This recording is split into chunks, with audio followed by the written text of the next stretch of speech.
Assalamualaikum warahmatullahi wabarakatuh. Selamat datang di Misteri Malam yang akan menemani kalian di waktu istirahat kalian. Di kesempatan kali ini ada sebuah cerita yang berjudul Mayat dan Ambulan. Cerita kali ini ditulis oleh akun Twitter yang bernama Horor Psikologis.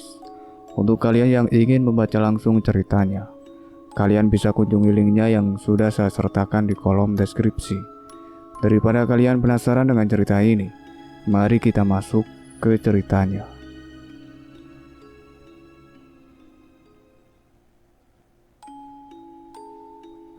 Aku duduk di kursi belakang mobil keluarga, menatap keluar jendela dengan mata yang mulai terpejam akibat kelelahan. Angin malam yang dingin membelai wajahku saat mobil melaju di tengah jalan yang sepi. Lampu-lampu jalan yang redup menciptakan bayangan-bayangan yang menyeramkan di sepanjang tepi jalan. Hanya suara hembusan angin dan mesin mobil yang mengisi keheningan malam. Tiba-tiba, sebuah benda besar muncul dari tikungan tajam, menyebabkan mobil kami terhempas dengan kekerasan. Suara truk rem yang keras disusul dengan suara benturan yang menggelegar mengisi ruang kecil mobil. Tubuhku terhuyung ke depan, disertai dengan rasa sakit yang menusuk dari ikat pinggang pengaman yang menahan tubuhku. "Ah!" teriakku tanpa sadar, mencoba menahan rasa sakit dan kejutan yang melanda tubuhku. "Apa yang terjadi?"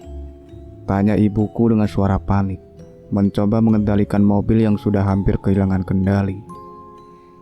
"Kita kecelakaan, Mah," jawabku. Suara napasku tersengal-sengal karena kejutan.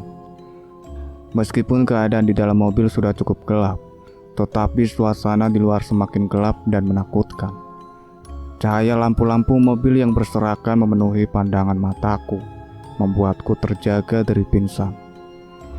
Aku bisa merasakan denyut nadi yang berdebar keras di leherku, sementara ketegangan di dalam mobil semakin terasa. Saat aku berusaha menyingkirkan pingsan, aku merasakan getaran keguncangan yang menyebar di seluruh tubuhku. Suasana hening yang tadinya melingkupi mobil itu, sekarang diganti oleh gemuruh kekacauan dan kepanikan. Aku melihat sekeliling dengan mata yang masih penuh kebingungan, mencoba memahami apa yang sedang terjadi. Di luar jendela, jalan tampak sunyi dan gelap, tanpa satupun tanda kehidupan. Cahaya rembulan yang samar-samar menerobos awan mendung, menciptakan bayangan-bayangan yang menakutkan di sekitar kami. Angin malam yang dingin mengalir masuk melalui celah-celah jendela, membawa aroma tanah basah dan keheningan yang mencekam. "Apa yang terjadi, Kak?" tanya adikku dengan gemetar, matanya mencari-cari jawaban yang tak kunjung datang. Aku tidak tahu, Arya," jawabku dengan suara yang bergetar, mencoba menenangkan diriku sendiri sekaligus mereka.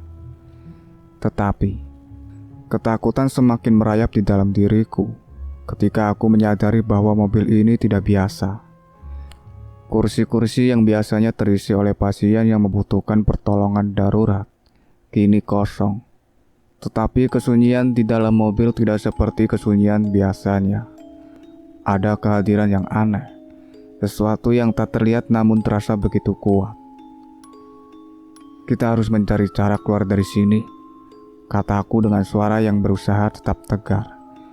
Sementara hatiku bergedup kencang dalam ketakutan yang tak terucapkan. "Bagaimana caranya?" tanya ibuku dengan nada khawatir, matanya penuh dengan kebingungan. Kita harus mencoba membuka pintu mobil ini," ujarku, mencoba menemukan solusi di tengah kekacauan yang membingungkan. Dengan hati-hati, aku meraih gagang pintu dan mencoba membukanya. Namun pintu itu terkunci rapat dan tidak mau bergeser sedikit pun. Suasana tegang semakin terasa saat kami menyadari bahwa kita terperangkap di dalam mobil ambulan yang misterius ini, tanpa ada jalan keluar yang jelas. Angin malam yang dingin terus berdesir melalui celah-celah jendela, membawa getaran guncangan yang semakin menambah ketegangan di dalam mobil. Suasana hening yang tergantikan oleh kepanikan membuat kami merasa semakin terjebak dalam kegelapan yang mengintimidasi. Cahaya bulan yang samar-samar menerangi jalanan yang sunyi, menciptakan bayangan-bayangan yang menyeramkan di sekitar kami. "Apakah ada cara lain untuk keluar dari sini?" tanya adikku dengan suara gemetar. Matanya mencari-cari jawaban di sekeliling yang gelap. "Aku tidak tahu, Arya," jawabku dengan suara yang bergetar, merasa kebingungan yang mendalam.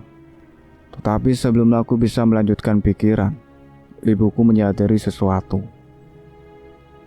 "Ada apa dengan mayat itu di sudut belakang mobil?" tanyanya dengan suara terkejut, menunjuk ke arah mayat yang membeku. Kami semua menoleh ke arah yang ditunjuk ibuku, dan ketakutan baru melanda hati kami saat kami menyadari keberadaan mayat itu. Tubuhnya terbaring dengan posisi yang kaku, wajahnya terjepit dalam ekspresi ketakutan yang membeku. "Apa yang harus kita lakukan sekarang?"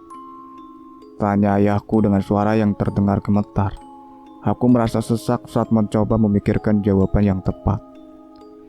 "Kita harus mencari cara untuk membebaskan diri," kataku dengan suara yang berusaha tetap tenang, meskipun hatiku terasa semakin tercekik oleh ketakutan. Dengan hati-hati, aku kembali mencoba membuka pintu mobil ambulan itu. Tetapi pintu tetap terkunci rapat dan tidak ada tanda-tanda bahwa kami bisa keluar dari situ. Suasana tegang semakin terasa di dalam mobil yang mencekam ini, membuat kami semakin terjebak dalam situasi yang semakin menyeramkan. Di sudut belakang mobil, kami menatap mayat yang membeku dengan perasaan ngeri dan kebingungan yang mendalam. Tubuhnya terbaring dengan posisi kaku. Wajahnya terjepit dalam ekspresi ketakutan yang membeku, seolah-olah ia masih merasakan rasa teror sebelum kematiannya. "Apa yang sebenarnya terjadi di sini?" desis adikku dengan suara yang gemetar. Matanya terpaku pada mayat yang menakutkan itu. "Aku tidak tahu, tapi kita harus segera mencari jalan keluar," kataku dengan suara yang berusaha tetap tegar, meskipun hatiku dipenuhi dengan rasa cemas. Ketakutan semakin merayap di hatiku saat aku menyadari bahwa kehadiran mayat ini mengisyaratkan bahwa kita mungkin tidak sendirian di dalam mobil ambulan yang mencekam ini. Namun, sebelum aku bisa merumuskan rencana selanjutnya, suara teriakan tiba-tiba memecah keheningan di dalam mobil. "Apakah itu? Suara apa?" seruku dengan napas tersengal-sengal. Semua berbalik menatap ke arah pintu mobil, di mana suara itu tampaknya berasal. Namun pintu tetap terkunci rapat dan tidak ada yang tampak di luar sana. Suasana tegang semakin terasa saat kami menyadari bahwa kehadiran mayat ini mungkin terkait dengan misteri yang mengelilingi mobil ambulan ini. Tanpa peringatan, tubuh mayat tiba-tiba bergerak. Mata kami terbelalak saat melihat mayat itu bangkit dari posisi terbaringnya dan memandangi kami dengan mata kosong yang tak berkedip. Hatiku bergedup kencang dalam ketakutan saat aku menyadari bahwa kita tidak sendirian di dalam mobil ini. Tetapi, sebelum kita bisa bereaksi lebih lanjut, cahaya putih yang terang menyilaukan mata kami. Kami menutupi mata untuk melindungi diri dari kecerahan yang tak terduga itu. Ketika kami membuka mata kembali, kami menemukan diri kami terbaring di pinggir jalan yang sunyi, jauh dari mobil ambulan yang misterius itu. Kami menatap satu sama lain dengan rasa lega dan kebingungan yang mendalam. Apa yang sebenarnya terjadi?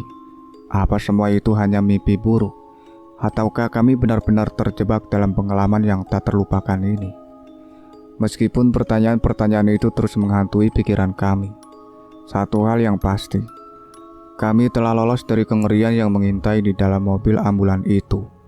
Dan kisah horor yang kami alami malam itu akan selalu menjadi rahasia yang kami simpan dalam ingatan kami, sebagai peringatan tentang betapa mengerikannya kegelapan yang tersembunyi di balik penampakan yang biasa-biasa saja. Itulah akhir cerita yang berjudul Mayat dan Ambulan.